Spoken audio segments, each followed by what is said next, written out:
evening, everybody. I'm doing my video late today because I worked all day. And I just got home and made dinner and just got through eating dinner, and now it's time to get my videos done. So, boy howdy, working a job's gonna take me away from my videos a lot.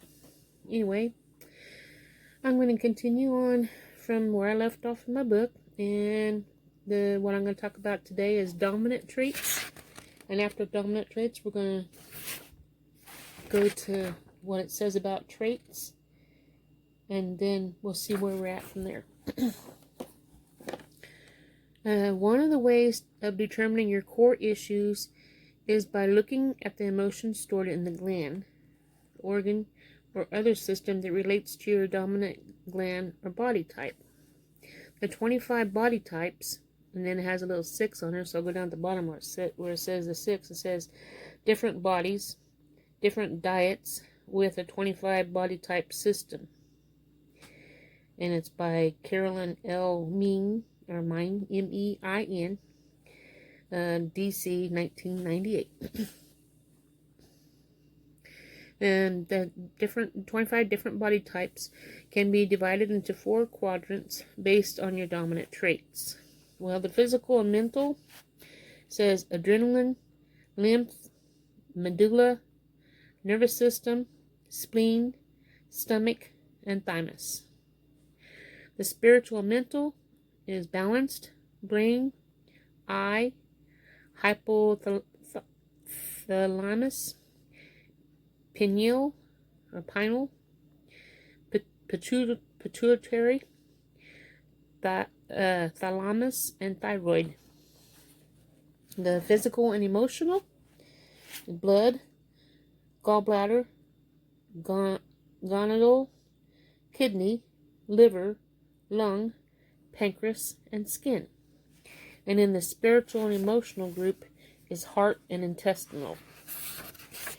And then for the traits, which I'm not for sure why they gave that list of all those that I just read, but hopefully as we read on, it'll explain all that in the book. Traits. Hint. Each quadrant, meaning 4, each quadrant contains several body types.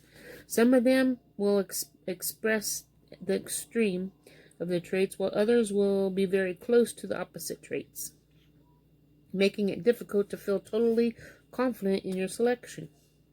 For example, while both are the physical and mental quadrant, thymus types relate strongly with the physical traits, while limus gravitate more towards the spiritual traits.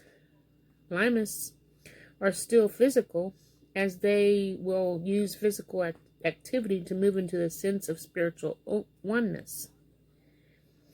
As you read through the traits, your body's expression will become clearer. Okay, let's see. Excuse me.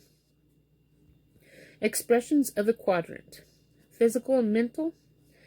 The tangible world is reality. They need to see it, touch it, and understand how it works, for it's real. Physical, strong, and mental focused. They can achieve whatever they set out to do. Now the spiritual mental, ideals, and concepts are real reality.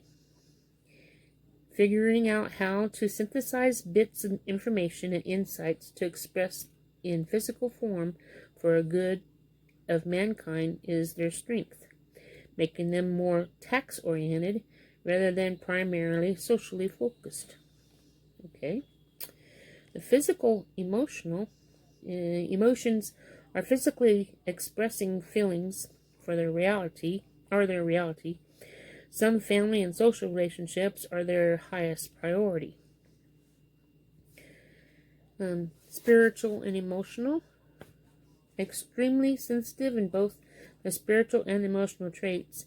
These types generally learn to focus on physical and mental traits early in life to survive. Their power lies in using their strengths. The challenge and goals for all is to develop the integrate the non-dominant traits or other sides. To help us, we attract people whose strengths are different from ours.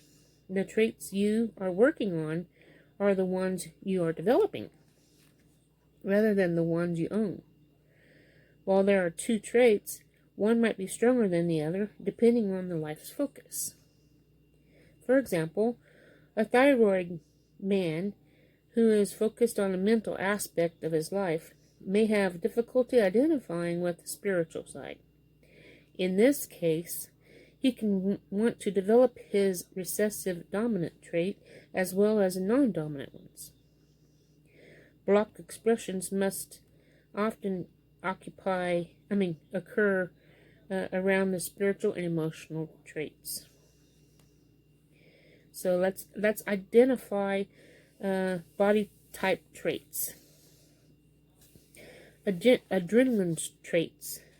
The adrenaline dominant traits are physical and mental. There are no sweeter pleasures than success. Success is every aspect of life. For it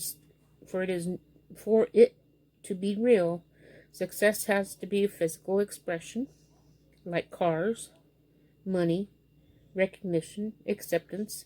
The bigger the better. The focus is mental, so emotions are secondary. It is easy to ignore or suppress them until suddenly there is an emotional explosion. The triggering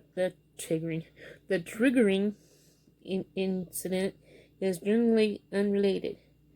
Once the tirade, tirade is over, the air is clear. No grudges, residuals, or regrets. There's 1, 2, 3, 4, 5, 6, 7, 8, 9, 10, 11, 12. I think we did enough of those for today.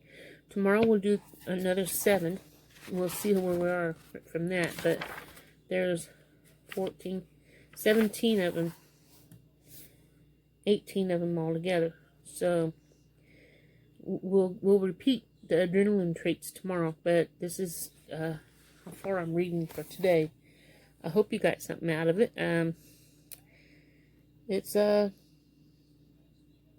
challenge to understand, but as we get further in the book, maybe it'll get easier to understand. And if you're understanding it, good, because it'll help you if you need it, or if you know somebody who does need it. Anyway, that's all I have for you today.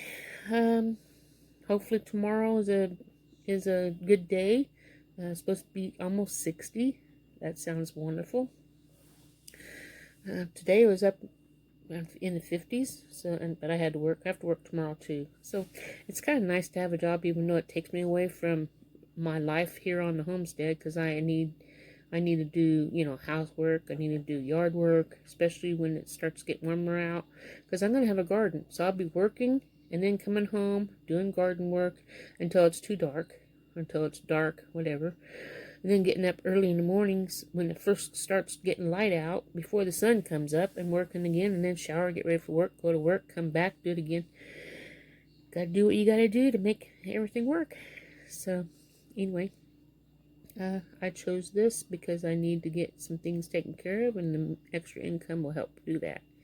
So, I guess I'll let you guys go for today, and I'll see you tomorrow. Comment anything you want to say, and I'll see what I can do to get back with you tomorrow. Have a wonderful day, and ta-ta for now.